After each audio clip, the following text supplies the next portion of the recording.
when it comes to liberals who are demanding censorship, I find it interesting that the loudest voices who are arguing for big tech censorship are the same voices who lied to start the wars in Iraq and in Afghanistan and Syria and Libya and so on. So these corporate outlets, these bodies, these people demanding censorship of independent media, whoever it is, right? They do this by demonetizing us on YouTube, trying to deplatform people who are against Israel. It could be for whatever reason. But the loudest voices are themselves the biggest perpetrators of misinformation, of disinformation, the biggest liars. So surely you can see the hypocrisy in that. It's a staggering, blinding hypocrisy. You know, the things that are said by independent media when we're covering whatever it is, whatever issue, it pales. It's nowhere near as potent, nowhere near as dangerous as what they say in the media. You know, they will come up with the most outrageous lies to justify murdering people. I mean, just look at yesterday, right? When they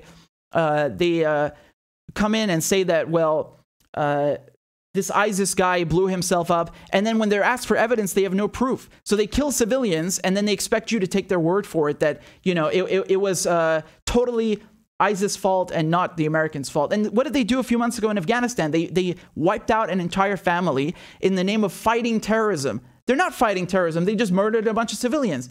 So, you know, thankfully the media did their job back then, but there's certain things like Russiagate, like the anthrax letters, the WMDs, you know, wars that are, the effects, we're still feeling those effects right now of the Iraq war and the war on terror.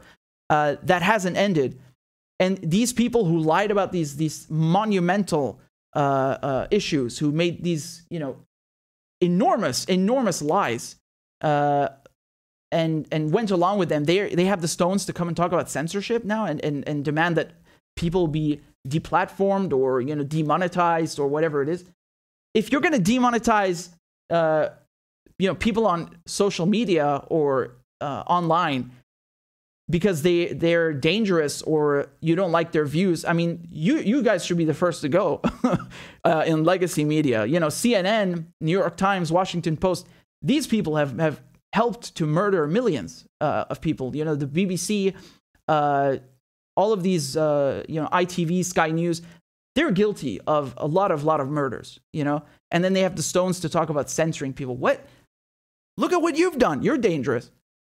It's not even comparable. So just look at the hypocrisy, right? It's a real blinding hypocrisy that the loudest ones are themselves dangerous.